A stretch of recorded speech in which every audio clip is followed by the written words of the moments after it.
Hello, Aquarius, Sun, Moon Rising, and Venus signs. Kamusta kayo? Sana may nasa mabuti kayong kalagayan. Welcome back po sa Star Tarot. At kung bago kayo dito, welcome din po kayo. Please subscribe, like, share my videos, and leave me a comment kung naka-resonate kayo. So, first message ni Aquarius is generosity. Ayan. So, you have a very generous heart naman talaga, Aquarius. Napaka mapagbigay mo, napaka compassionate mo. And ngayon, muli, you are going to show that off, no? Kasi siguro, meron talagang mga taong umaasa sa'yo. Merong mga taong kapag kailangan nila ng tulong in any shape or form, alam na nila kung sino yung go-to person nila at ikaw yon.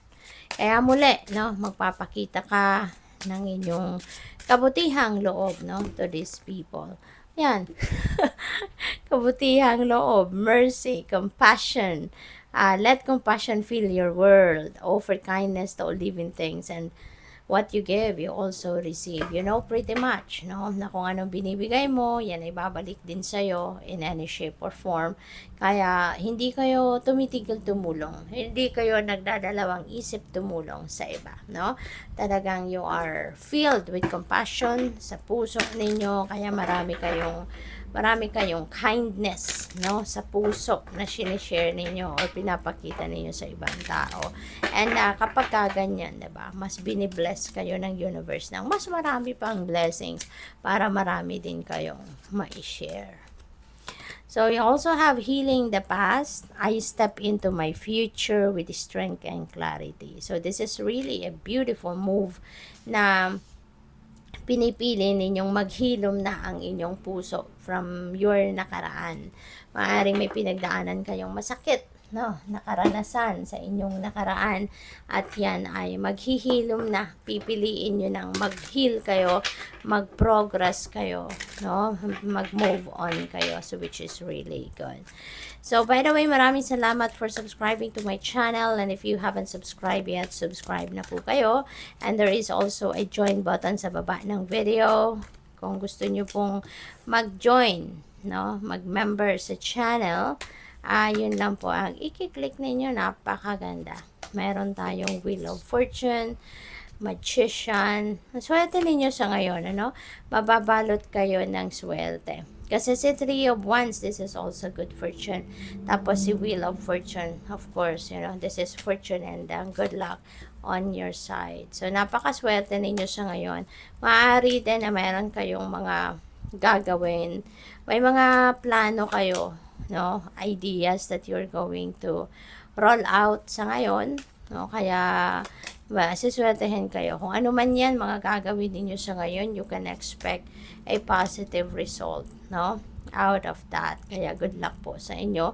Pwede rin na may travel kayo, no? So, most likely may travel. We have Three of Wands, which is travel. Knight of Wands is also travel energy. Si Eight of Cups din, no? Travel. At si Wheel of Fortune also may travel energy din. So, maraming movement ang po pwedeng gagawin ng iba sa inyo rito, Aquarius. This is a time, a period of kabisihan, no? Kasi maraming pagbabago ang maaaring mangyari rito. With the Wheel of Fortune, there's so many changes, no, going to happen in your life.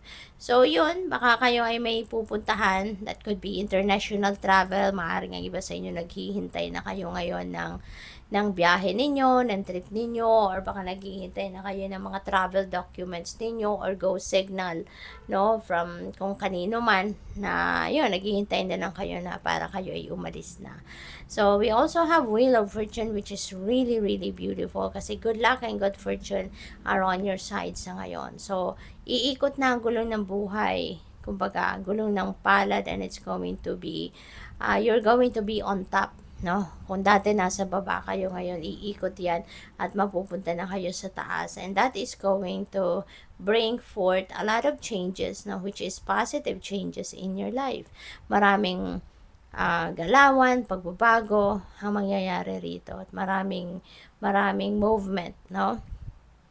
ang magaganap dito sa buhay mo. At siswertehin na kayo sa pera, siswertehin kayo sa trabaho, career, negosyo, paghahanap ng trabaho, paghahanap ng pagkakakitaan, masiswertehin kayo sa relationship, pamilya, and other things. You know? So we have Magician. This is also perfect time for you to start something new in your life habang ang mga swerteng energy, no, yung good luck energy ay nasa inyong horizon. So napakaganda kasi ngayon maglalakas ng loob na din ng iba sa inyo na sige na, sisimulan ko na ngayon mag-take action towards whatever it is that I want to accomplish in my life, yung mga dreams niyo, heart desires niyo, goals niyo. So magde-decision din kayo ngayon na gawin niyo na yon, no? Magde-decision din kayo ngayon na sisimulan nyo na itong isa katuparan kung baga, no? Kasi you are also recognizing the potential, no, na nandiyan dyan sa paligid ninyo, so magte-take advantage na din kayo. So with the Knight of Wands, may travel kayo, may gagawin kayo, may pupuntahan kayo rito, no?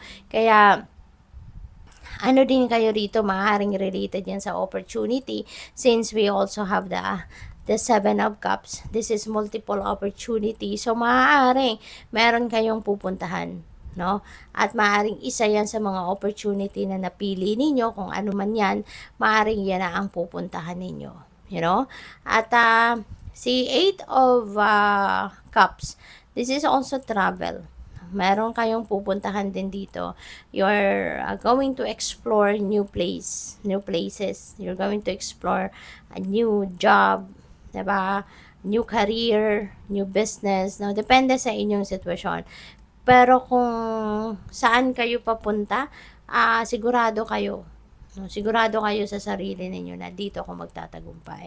I'm going for it. Kasi alam ko na dito mafulfill ang dream ko, dito ako magtatagumpay, dito ako magiging masaya, dito ako magiging fulfilled. Kaya good luck sa iyo kung saan man kayo papunta. Kasi dati, no, we have restrictive energy dito. Dati hindi ninyo ito pinapansin. Siguro may offer din talaga sa inyo, 'di ba? Pero hindi niyo 'yan pinapansin kasi maaring naghihintay pa kayo ng pagkakataon na mabago siguro yung current situation ninyo, 'di ba? So siguro inaasahan ninyo na mas magaganda pa tong sitwasyon ko, mag-i-improve pa to. So I'm going to wait. Pero kasi maaaring napipigilan kayo na kung sino man. Maaaring merong kumukontra pa sa inyo, 'di ba? Pero ngayon, things are going to change. Magkakaroon na ng pagbabago, 'di ba? Maraming maaapektuhan sa pagbabagong ito. Unang-una yung decision making ninyo, yung isip ninyo, you know, those are going to create changes sa mga diskarte sa buhay ninyo. At kung ano man itong restrictive energy, tatalikuran nyo na to. You are going to walk away from this. You are going to set this aside. No? Yung ganon. At we also have wish fulfillment energy. This is a time for happiness and joy. This is a time for falling in love. Ang swerte ninyo sa ngayon. No? Napakaganda ng mga pangyayari na maaring dumating sa buhay ninyo. Kasi kung ano man yung mga heart desires ninyo, dito ang swerte ninyo, 'di ba? At dito, ang swerte din ninyo. Kasi kung ano yung dream ninyo, ano yung goal ninyo, dadating na, ibibigay na. Wish is coming to fruition. Your wish is coming to fruition. Kaya magiging bonggang-bonggang saya, no, ang dadating sa buhay ninyo. But with all this movement, changes in your life, transformation, divinely guided kayo. So feeling ko, lahat ng mga pangyayaring ito sa buhay mo, this is divinely orchestrated talaga. Kumbaga naka-drawing na to sa plano ng universe para sa iyo. Kaya importante na makikinig kayo sa inyong intuition, makikinig kayo sa inyong intuitive messages na pinapadala ng universe. Kasi yan ang gagabay sa iyo. Yan ang magtutulak sa iyo na you move towards a place or you move towards a direction na doon kayo dapat mapunta para ma-experience ninyo lahat ng itong mga biyayang ito. Okay? So, good luck sa iyo. Thank you for watching. Love and light. Namaste.